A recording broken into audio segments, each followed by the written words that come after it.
Good afternoon.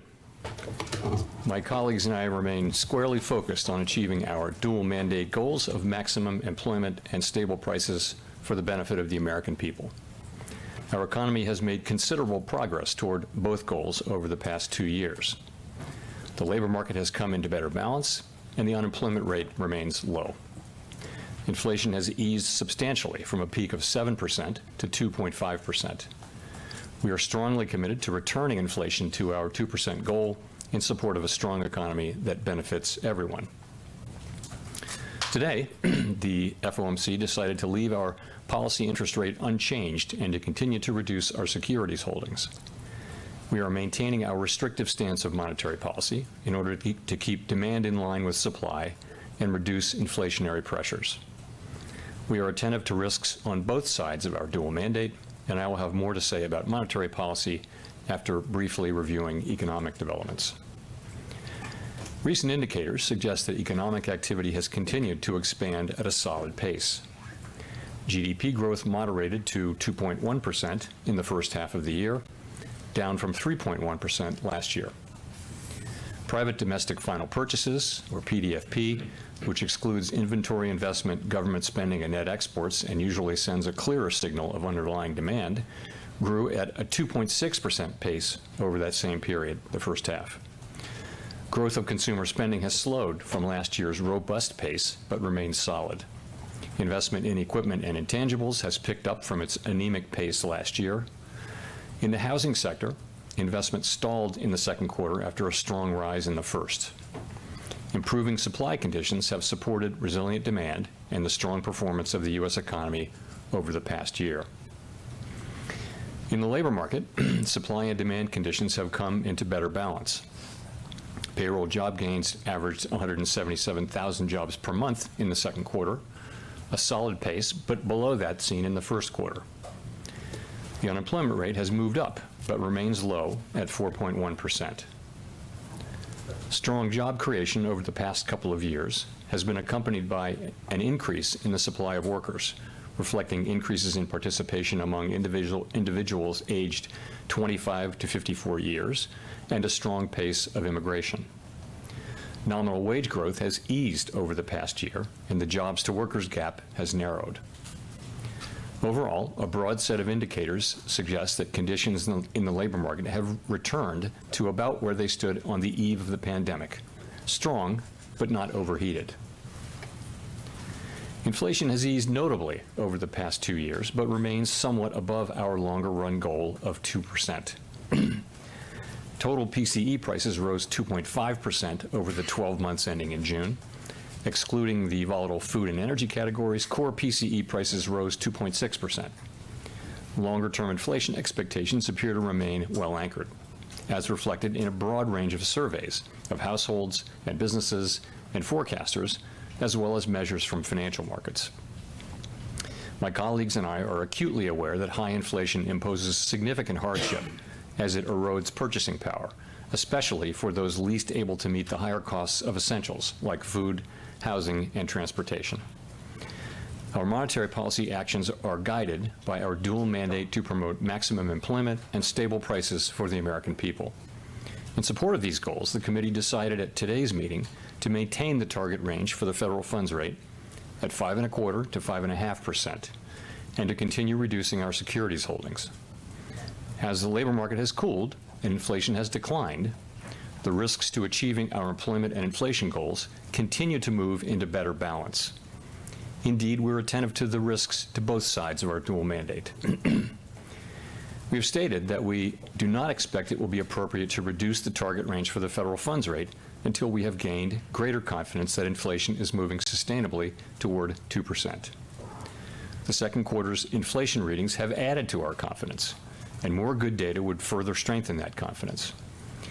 We will continue to make our decisions meeting by meeting. We know that reducing policy restraint too soon or too much could result in a reversal of the progress we have seen on inflation. At the same time, reducing policy restraint too late or too little could unduly weaken economic activity and employment. In considering any adjustments to the target range for the federal funds rate, the committee will carefully assess incoming data, the evolving outlook, and the balance of risks. As the economy evolves, monetary policy will adjust in order to best promote our maximum employment and price stability goals. If the economy remains solid and inflation persists, we can maintain the current target range for the federal funds rate as long as appropriate. If the labor market were to weaken unexpectedly or inflation were to fall more quickly than anticipated, we are prepared to respond. Policy is well positioned to deal with the risks and uncertainties that we face in pursuing both sides of our dual mandate. The Fed has been assigned two goals for monetary policy: maximum employment and stable prices. We remain committed to bringing inflation back down to our 2% goal and to keeping longer-term inflation expectations well anchored. Restoring price stability is essential to achieving maximum employment and stable prices over the longer run. Our success in delivering on these goals matters to all Americans. We understand that our actions affect communities, families, and businesses across the country. Everything we do is in service to our public mission. We at the Fed will do everything we can to achieve our maximum employment and price stability goals. Thank you. I look forward to your questions. Gina.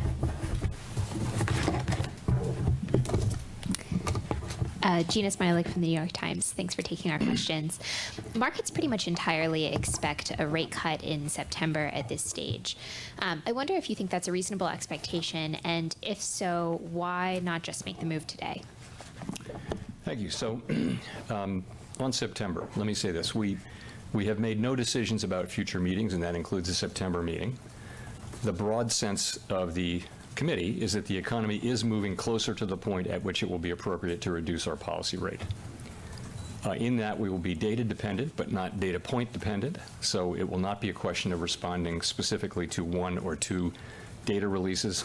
The question will be whether the totality of the data, the evolving outlook, and the balance of risks are consistent with rising confidence on inflation and maintaining a solid labor market. If that test is met, a reduction in our policy rate could be on the table as soon as the next meeting in September.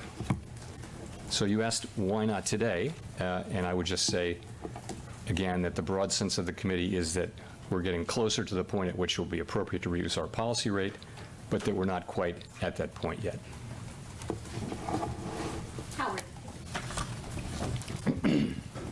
So just to follow up on that a bit, if inflation behaves as you expect between now and September, would you regard a cut in September as sort of the baseline scenario right now?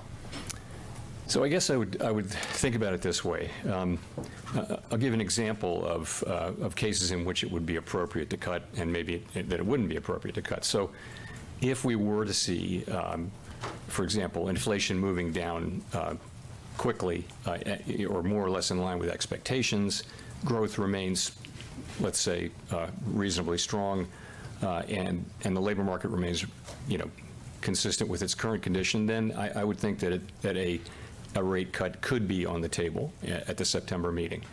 If inflation were to prove, stickier and we were to see higher readings from inflation, disappointing readings, we would weigh that along with the other things. I think it's going to be not just any one thing. It's going to be the inflation data. It's going to be the employment data. It's going to be the balance of risks as we see it. It's going to be the totality of all of that help us make this decision. And just to follow up on that, specifically, in what ways right now, given all you've seen over the last few months in particular on shelter, on services, et cetera, in what ways are you not confident right now that inflation is on the way back to 2%? I think it's just a question of seeing more good data. We have seen the last couple of readings have certainly added to confidence, and we've seen progress across all three categories of core PCE inflation. That's goods, non-housing services, and housing services. So it's really just, we had a quarter of poor inflation data at the beginning of the year. Then we saw some more good inflation data. We had 7 months at the end of last year. We just want to see more and gain confidence. And as I said, we did gain confidence, and more good data would cause us to gain more confidence. Colby. Thank you. Colby Smith with the Financial Times. The March SEP pointed to 3 cuts in 2024 with core inflation at 2.6% and the unemployment rate at 4%. Since we're now at that level in terms of inflation and already beyond what was projected for the labor market, I'm just wondering if that rate path is back to being the best guidepost for policy rather than, let's say, the shallower one laid out in the June SEP. So I would just say, really the path ahead is going to depend on the way the economy evolves. And I can't really give you any better forward guidance on it than that. We didn't, of course, do an SEP at this meeting. We will do another one at the September meeting. I would just say I can imagine a scenario in which there would be everywhere from 0 cuts to several cuts, depending on the way the economy evolves. And I wouldn't want to lay out a baseline path for you there today. I've said what I can say about September and about today, though.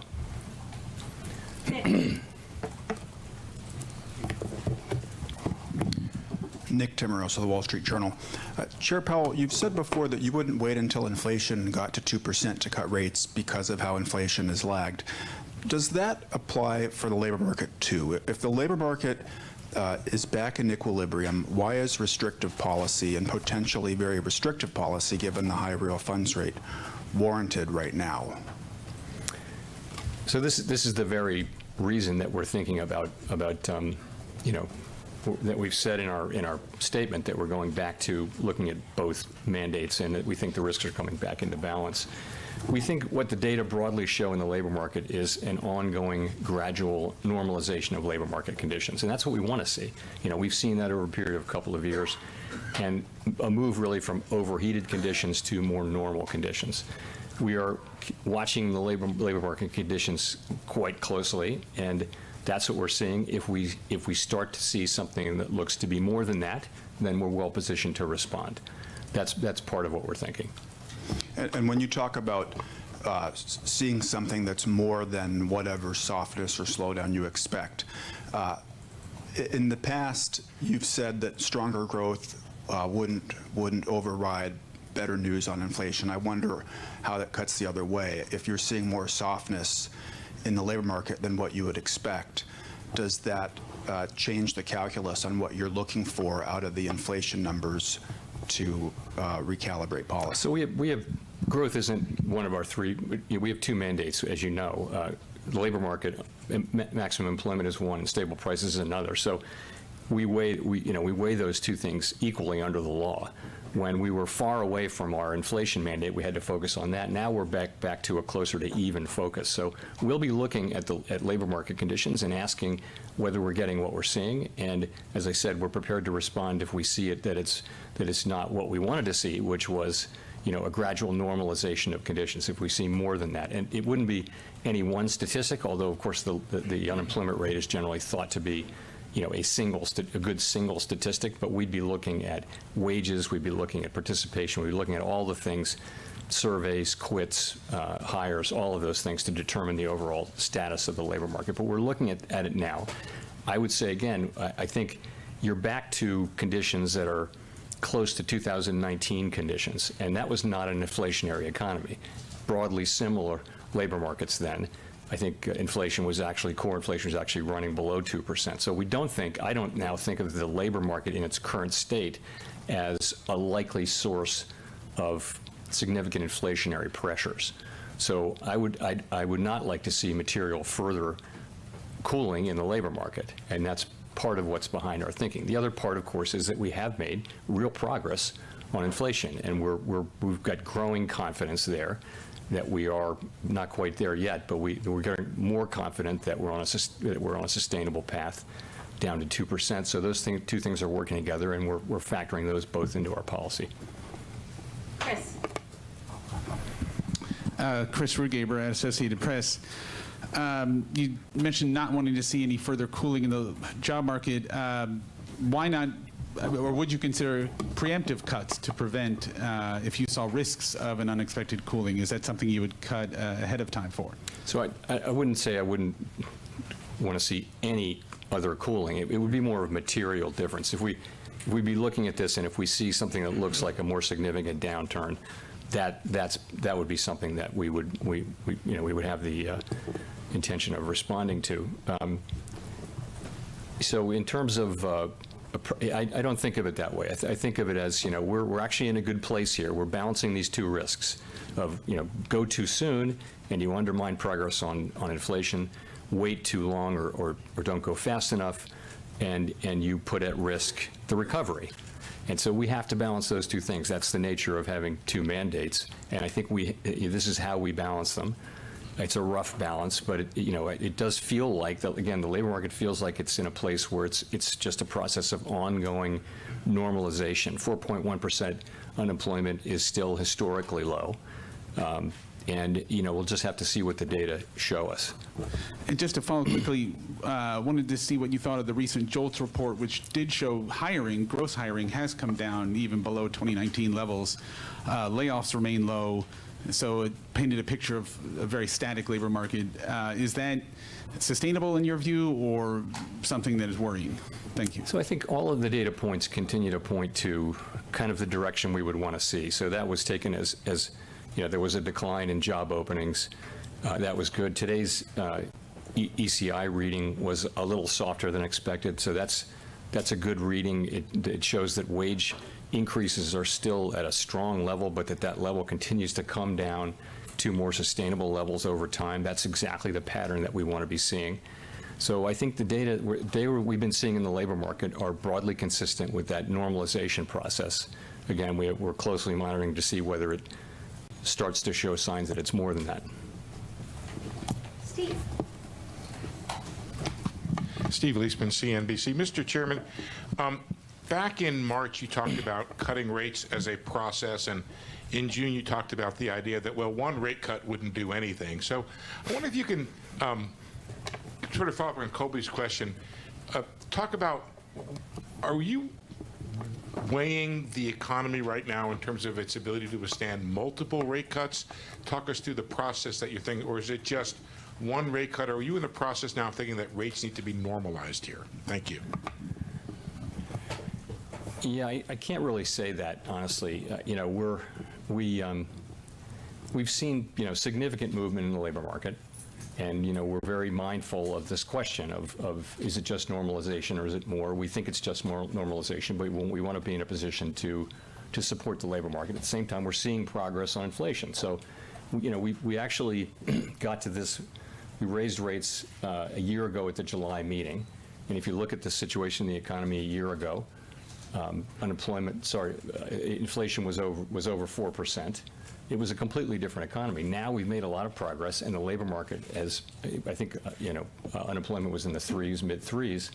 So it's a different economy, and I think it's coming to be time to adjust that so that we support this continued process. The thing we're trying to do is, that we have, we've had this really significant decline in inflation, and unemployment has remained low. And this is a really unusual and historically unusual and such a welcome outcome for the people we serve. What we're thinking about all the time is, how do we keep this going? And this is part of that. We think we don't need to be 100% focused on inflation because of the progress we've made. 12-month headline at 2.5, core at 2.6. It's way down from where it was. The job is not done on inflation, but nonetheless, we can afford to begin to dial back the restriction in our policy rate. And I think we're just as part of a process. In terms of what that looks like, I think most you would think in a base case that policy rates would move down from here, but I don't want to try to give specific, forward guidance about when that might be, because the pace at which it might happen, because I think that's really going to depend on the economy, and that's highly uncertain. Rachel. Hi, Chair Powell, Rachel Siegel from the Washington Post. Thanks for taking our questions. On inflation, do the past few months of good reports look like what we saw last year, where you really had a lot of momentum with a few bumps in between? Would you characterize that kind of momentum as back on track at this point in the year? Actually, what we're seeing now is a little better than what we saw last year. Last year, as we pointed out late in the year, a whole lot of the progress we saw last year was from goods prices, which were going down at an unsustainable rate, disinflating at an unsustainable rate. This is a broader disinflation. This has goods prices coming down, but we're also now seeing progress in the other two big categories non-housing services and housing services. So, so the thing is, you got 1/4 of that. We had 7 months of low inflation. You got 1/4 of this. I would say the quality of this is higher, and it's good, but so far it's only 1/4. So I think we need to see more to know that we're, to have more confidence that we're on a good path down to 2%. But as I mentioned, our confidence is growing because we've been getting good data.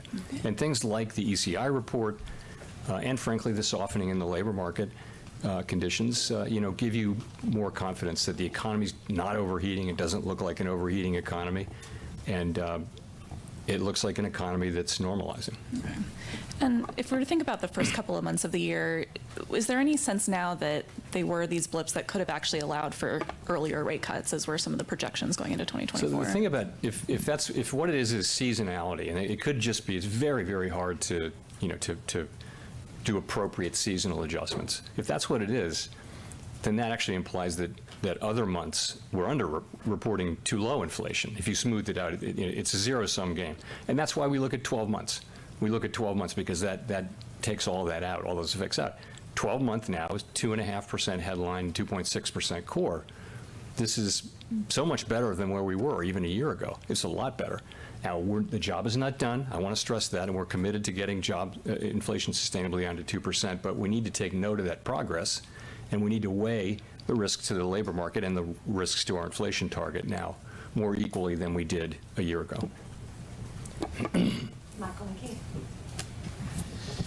Michael McKee from Bloomberg Radio and Television. I'd like to ask you about the balance of risks as the American people see it. At this point, is the risk greater to leave interest rates where they are, given the damage that higher interest rates do to the economy in slowing demand and raising prices, or is it more important for the American people that you keep rates where they are to bring inflation down? I think that we've been given an assignment by Congress. This is how we serve the American people, is by achieving maximum employment and price stability, right? And so in our, quasi-constitutional document, the Statement on Longer Run Goals and Monetary Policy Strategy, we look at the two goals, and if one of them is farther away than the other, the two variables, inflation and employment, if one is farther away from its goal than the other, then you concentrate on the one that's farther away, and you take account of the time to reach the goal. So for the last couple of years, the best service we could do to the American people was to focus on inflation. But as inflation has come down, and I think the upside risks to inflation have decreased as the labor market has cooled off, and labor market has softened, probably the inflation is probably a little farther from its target than is the employment, but I think the downside risks to the employment mandate are real now. So we have to weigh all that. And if you think about where that takes us, is we have a restrictive policy rate. It's clearly restrictive. It's been the rate we've had in place for a full year. And the time is coming, as other central banks around the world are facing the same question, the time is coming at which it will begin to be appropriate to dial back that level of restrictions so that we may address both mandates. Well, you have event risk, basically, with the jobs report on Friday and another one before you meet again. Are you certain that you won't fall behind the curve and lead to unnecessary unemployment if you wait until September? Certainty is not a word that we have in our business.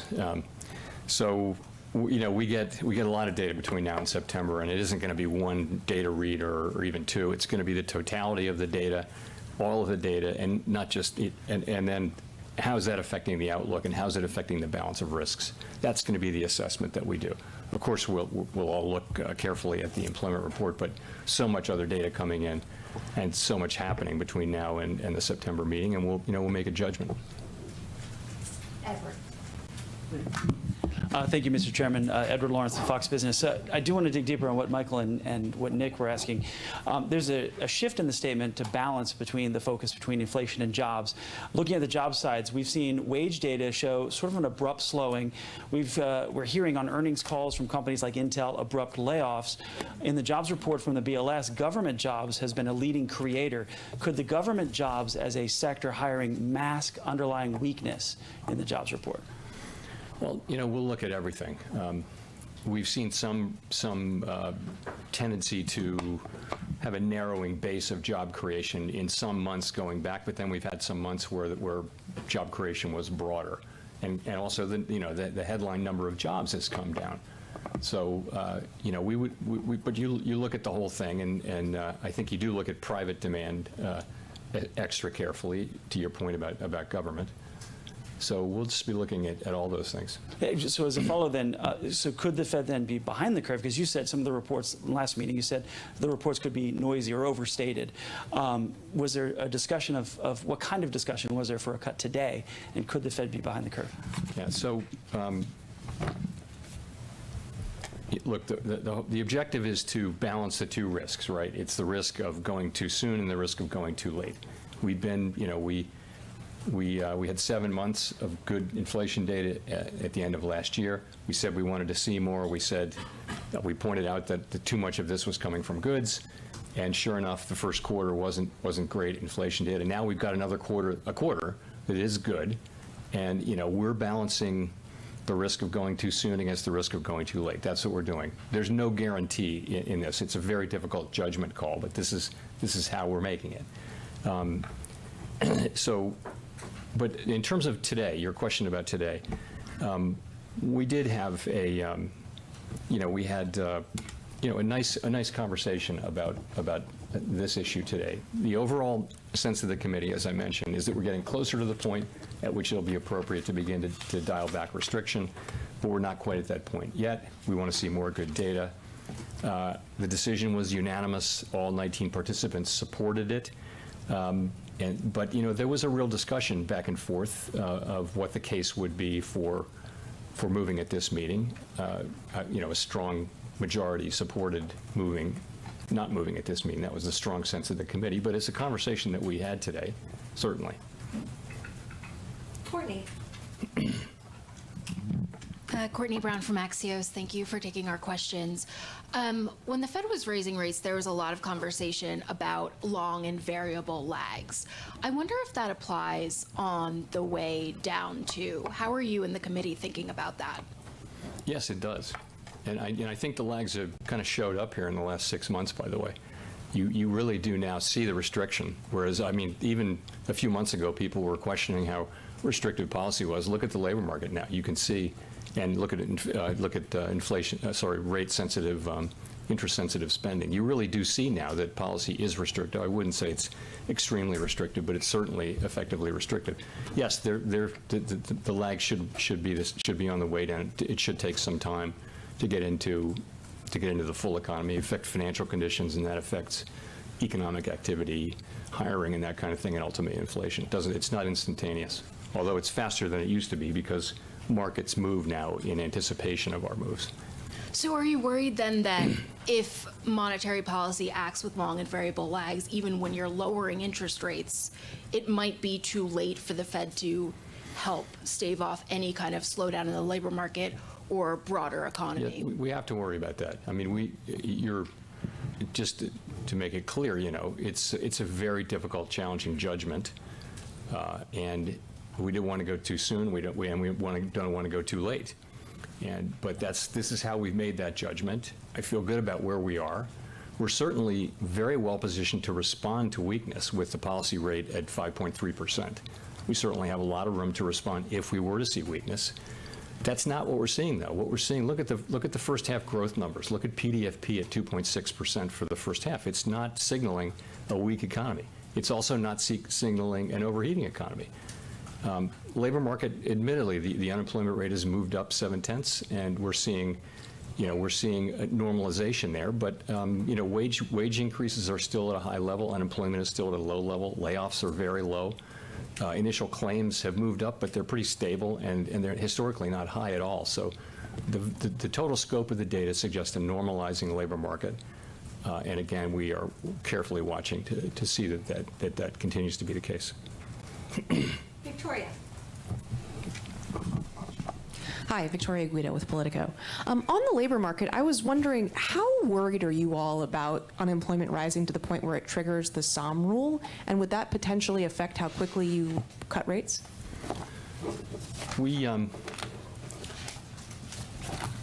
So I would just say that the question really is one of, are we worried about a sharper downturn in the labor market? So, and the answer is we're watching really carefully for that. We're aware of that rule, which is really a, you know, I would call it a statistical